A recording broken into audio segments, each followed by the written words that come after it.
In past speeches, and even in an article in Toastmasters magazine, Jack Kantola has used the metaphor of a flight of teeth to teach us about teamwork. A number of years ago, Jack used to have experienced learning how to cross the street in Hanoi, Vietnam, to teach us how to achieve the things we want in life. Today, he will share with us what he learned at a leadership seminar in Paris, France, in 1984.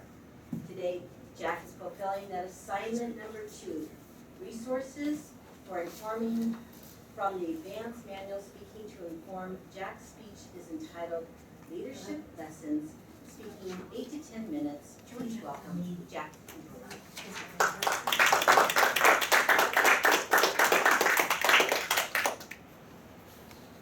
So I'm in this leadership seminar in Paris, France, back in 1984.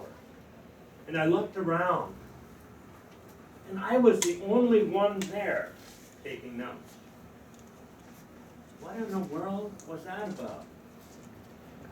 Maybe it was the fact that the leadership seminar was taking place at the Lido, the famous nightclub on the Champs-Élysées in Paris.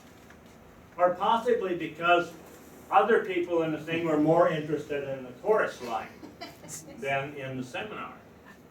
Well, what occurred to me as I was going through this thing is that one of the acts was where the fellow took plates on him, like 6 poles or 8 poles, and he'd get these plates spinning on these poles for his hand. And he'd get one spinning, and then he'd start to go to the other one. The one would start to wobble, and he would go back, and he would get it going again, and pretty soon he had all 8 on all those poles spinning. And the thought occurred to me that this is a good example of effective leadership. What I saw was not the poles, but I saw people. I saw my employees, George, Fred, Alice. And the plates, what I saw was projects, the objectives that we had to achieve, the goals that we wanted to achieve, the vision that we wanted to achieve. And what this fellow was doing, he was delegating to the people that worked for him.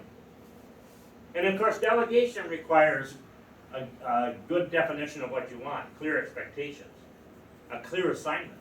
He was doing it, and he was spinning those plates spinning, and he was making it happen. This guy was the greatest leader that I had ever seen. And those people were accomplishing great things. And then, once he got all of the plates spinning on those poles, he began to try to flip spoons. He was using cups. This illustration was glasses, but he was using cups, and he was flipping spoons into the cups. And I thought to myself, oh yeah, there goes Bill Myers, my boss, giving me a special project. Just when you get things going really well and you're comfortable with how things are going, something comes along to shatter that. Well, what this guy did is he just started flipping those spoons into the cups, but he didn't ignore the other projects that he had going, the plates spinning on the poles. And he would work on it for a while, and he'd see a plate starting to wobble, and he'd go over and give it another spin. Well, isn't that what a leader does?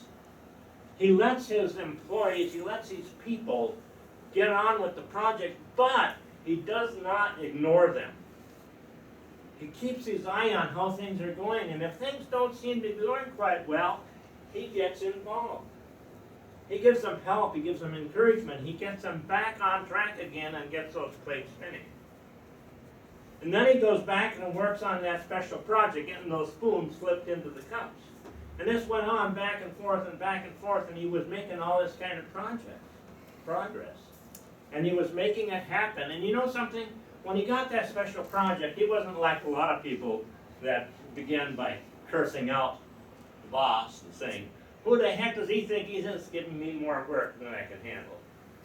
He didn't blame himself. He didn't cry about what was happening. All he did was he carried on. He maintained a positive attitude about everything, and he had a smile on his face the whole time he did it. Well, as leaders, we're responsible for accomplishing the same thing, making it happen.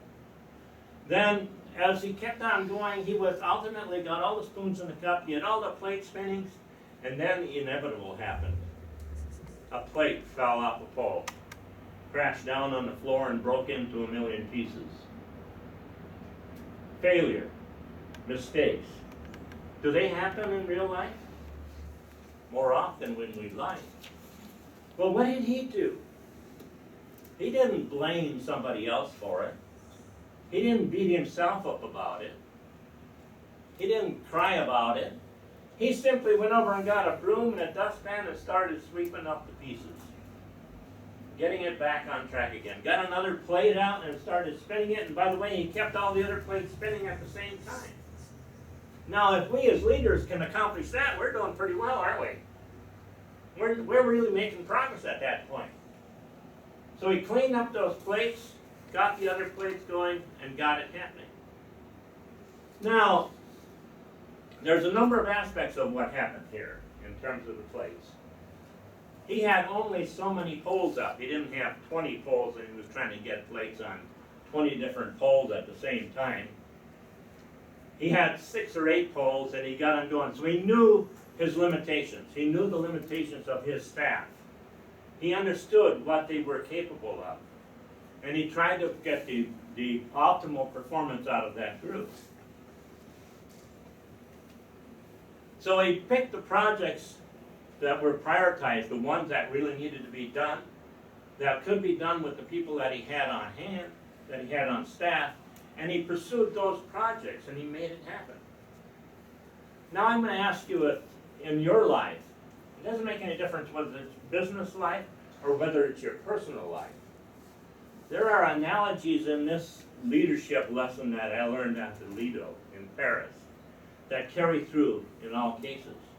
It's for us to understand what we're capable of, to understand that we can't do everything ourselves, that we must delegate, we must get other people involved. So what I ask you is, which picture most describes you? Are you like the guy on the left who's trying to balance all the plates himself? Are you trying to do it all yourself and get it done because you know that you can do it right? Or are you like the guy on the right that delegates the projects, that lets people get on with their work, that spins those plates and keeps them spinning, but understands that you have to stay involved, you have to stay aware of what's going on, and when a plate starts to wobble, when a project starts to go the wrong way, you have to go over and get involved, to give more teaching, to be able to give support, and to be able to give encouragement to the people that are doing the job. So as you follow through with this and you're going through your life in terms of whatever role it is, whether it's your personal life or whether it's your business life, I hope that you remember the lessons that I learned from the Lido, and that you can take those lessons and apply them to your own life to make your life more effective.